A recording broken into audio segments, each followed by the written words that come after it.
Stranger Things made its debut on Netflix in 2016 and was an instant hit with audiences and critics who praised its tone, pacing, writing, and how well the 1980s were translated to every aspect of the show. It takes inspiration from various works from the 1980s, such as those of John Carpenter, Stephen King, and Steven Spielberg, hiding various references to them and using some elements as a base for the characters' adventures and development. Stranger Things has become one of Netflix's biggest original hits in the 4 years since it originally debuted, so it's not surprising that it is facing opposition. The showrunners have faced not one but two plagiarism lawsuits, which we'll talk about in detail here today. First suit. Back in 2018, the Duffer Brothers were sued for plagiarism by filmmaker Charlie Kessler, who claimed the Duffers stole the idea of his short film Montauk. The film debuted at the Hamptons International Film Festival in 2012, and it has similar elements to Stranger Things, such as a missing boy, a military base working on mysterious experiments, and a monster from another dimension. Kessler said he pitched his film to the Duffers at the 2014 Tribeca Film Festival and later gave them the script, idea, story, and a film for a proper feature-length project titled The Montauk Project. The short film version of Montauk, as described in the lawsuit, is a sci-fi tale set in the Long Island town of the same name, the location of various urban legends, and paranormal and conspiracy theories. The storyline involves a missing boy in a government-run laboratory conducting experiments on kids. According to Kessler, the Duffer Brothers showed that they, too, had been exploring the Montauk conspiracies for years and had even planned to take a scouting trip to Montauk around the time of the film festival. Kessler, who claimed he was unaware Stranger Things allegedly stole his ideas until the first season premiered in July 2016, was suing for breach of implied contract, and he was seeking unspecified monetary damages. The Duffers, on the other hand, stated they never watched Kessler's short film, nor did they talk to him about it, so he had no influence on the series. They produced emails and Google documents showing that they were working on the concept as early as 2010. When asked for a comment, the defendant's attorney said that casual conversation during which the Duffers supposedly said they all should work together and asked what Kessler was working on is the sole basis for the alleged implied contract at issue in this lawsuit and for Kessler's meritless theory that the Duffers used his ideas to create Stranger Things. After listening to both sides, the judge concluded that the case was trial-worthy, and Kessler's attorney, Michael Kernan, issued the following statement. Now that the judge has ruled and denied their motion for summary judgment, we can now dispense with the nonsense promoted by the Duffers and Netflix that this lawsuit has no merit and that they had proof that they created the show. If the lawsuit had no merit, or if they actually had the proof they created it, then their summary judgment would have won. They lost. These motions are very hard to fight, and winning this motion shows Mr. Kessler has a good case. We look forward to proving Mr. Kessler's case at trial. The filmmaker's attorney also claimed that a former roommate of the Duffer Brothers alleged that the creative duo used his ideas for the 2015 horror movie Hidden. Surprisingly, 2 days before the trial was set to commence, Kessler dropped the lawsuit after allegedly seeing documents that proved the Duffers came up with Stranger Things independently. Idea theft lawsuits are fairly common, but they are usually thrown out before they reach a jury. Judge Michael Stern, however, found Kessler's claim sufficiently plausible to send the case to trial.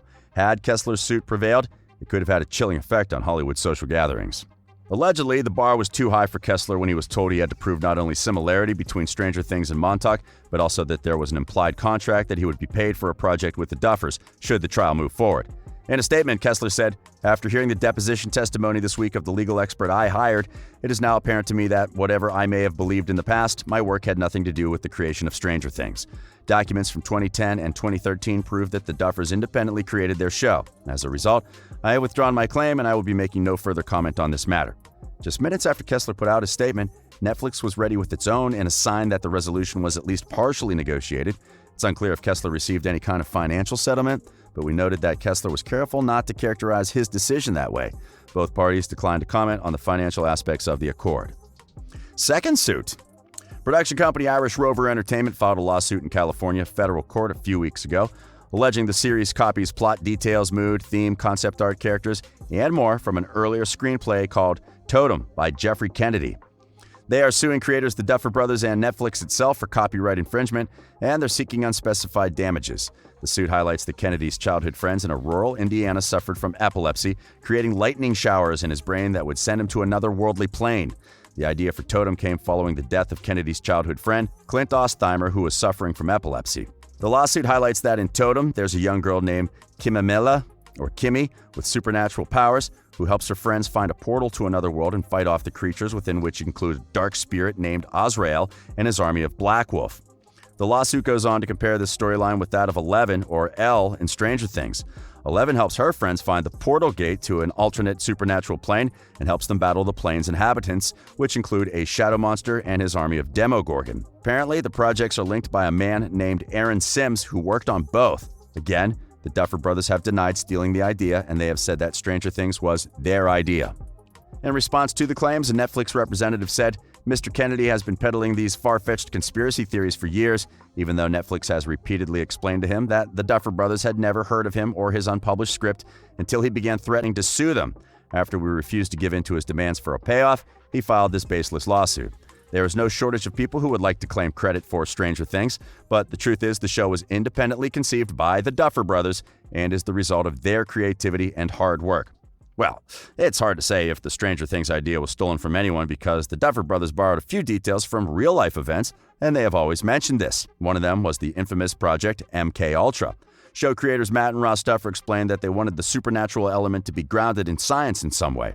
To achieve this, they threaded a real government project called MKUltra into the storyline of Season 1, which formed the basis of Dr. Brenner's experiments on Eleven.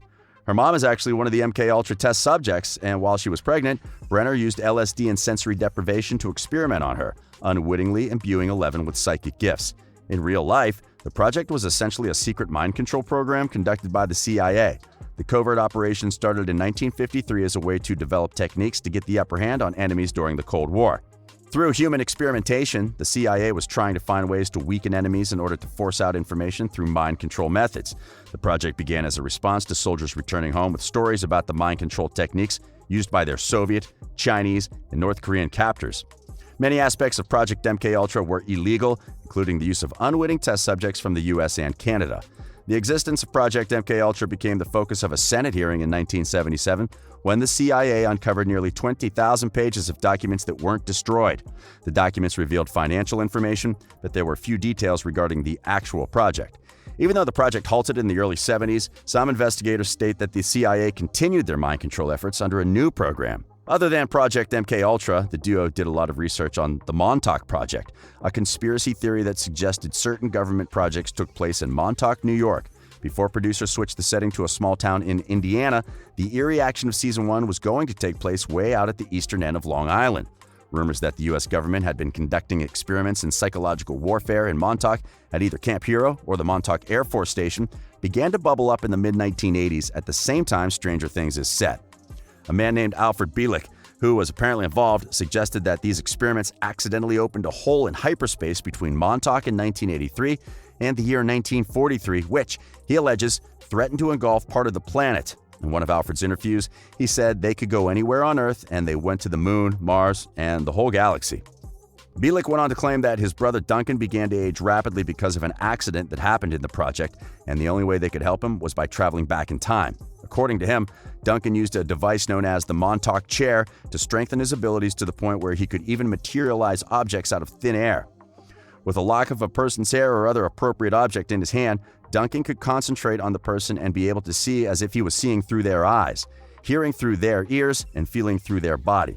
There were also several abductions in Montauk, just like in Stranger Things. While it's been confirmed that the MKUltra project did exist, plenty of experts have their doubts still when it comes to the Montauk project.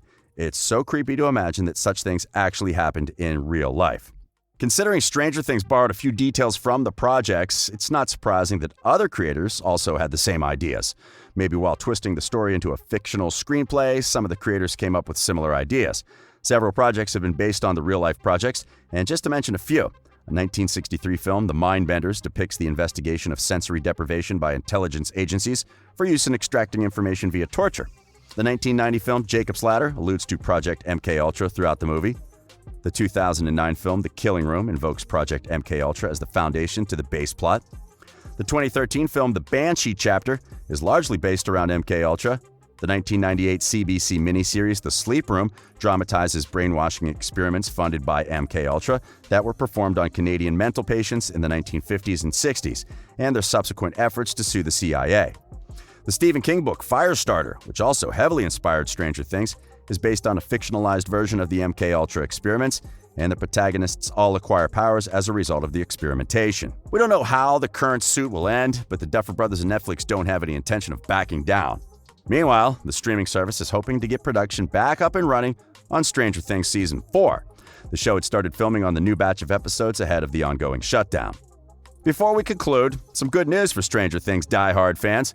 Netflix announced the launch of a unique Stranger Things immersive theater production called a Drive-Into Experience, in which it's transforming a series of buildings in downtown Los Angeles into what is effectively a cross between a theme park and a live theater show. The company says it will be featuring iconic locations from the show, including the newly opened Starcourt Mall, the secret underground Russian lab, and the supernatural Upside Down from the show's third season, which debuted last summer.